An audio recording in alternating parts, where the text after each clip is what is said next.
Filmed by hidden camera. The streets are blocked by a huge crowd of Muslim worshippers, and it's enforced by private security. This is all illegal in France. The public worship, the blocked streets, and the private security.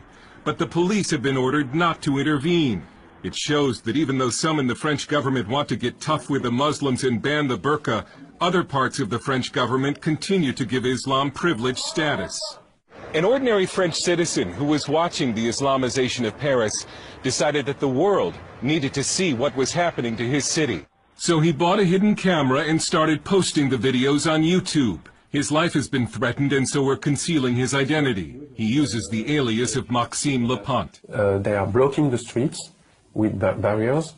They are praying on the ground, and the inhabitants of this district cannot leave their home nor go into their home during those prayers. The Muslims who are taking over those streets do not have any authorization. They do not go to the police headquarters, so it's completely illegal. These Muslims have been granted unofficial rights that no Christian group is likely to get under France's laïcité or secularism law. So it says people have the right to share any belief they want, any religion, but they have to practice at home or in the mosque, synagogues, churches, and so on. Some say these Muslims must pray in the street because they need a larger mosque, but Maxime has observed cars coming from other parts of Paris, and he believes it's a weekly display of Muslim power. They are coming there to show that they can take over some French streets, to show that they can conquer a part of the French territory. If France faces an Islamic future, it took a Russian to write about it.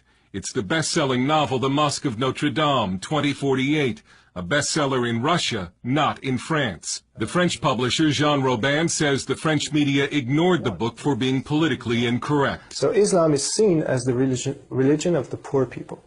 And so you can't say to the poor people, you're wrong, otherwise you're a fascist. That's how it goes. The book lays out a dark future when France has become a Muslim nation and the famous cathedral has been turned into a mosque. Whether that plot is far-fetched depends on whom you ask.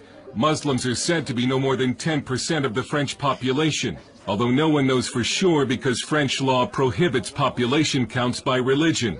But the birth rate for Muslims is significantly higher than for native French. Some Muslim men are said to practice polygamy, a charge this man faced, in some cases with each extra wife having children and collecting a welfare check. With Islam, it's not only a problem of numbers.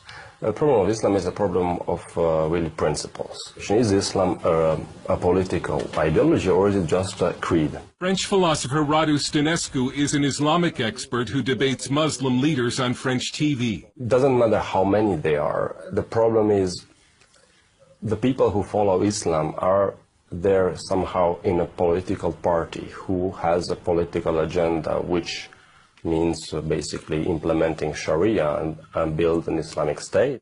From the 1980s until just recently, it was a social taboo to criticize or oppose Islam, and so the government and media effectively helped Islam spread throughout the country. We were expecting Islam to adapt to France. Now it's France adapting itself to Islam. About the veil, this Muslim says Europeans should respect Muslim dress.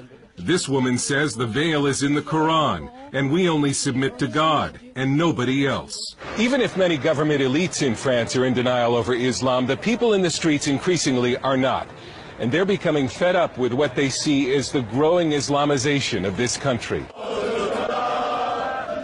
They've started staging pork and wine aperitifs or cocktail parties in the street. They're patriotic demonstrations meant to strike back against Islam. Another national demonstration is planned for this Saturday. It looks as if a public backlash against Islam has begun. The French Parliament will debate a new burqa law this month. And this French leader has a warning for the West and for America. We cannot accept the development of such practice because it's not compatible with the life in a modern society, you see? And this question is not only a French question. You will all have to face this challenge. Dale Hurd, CBN News, Paris.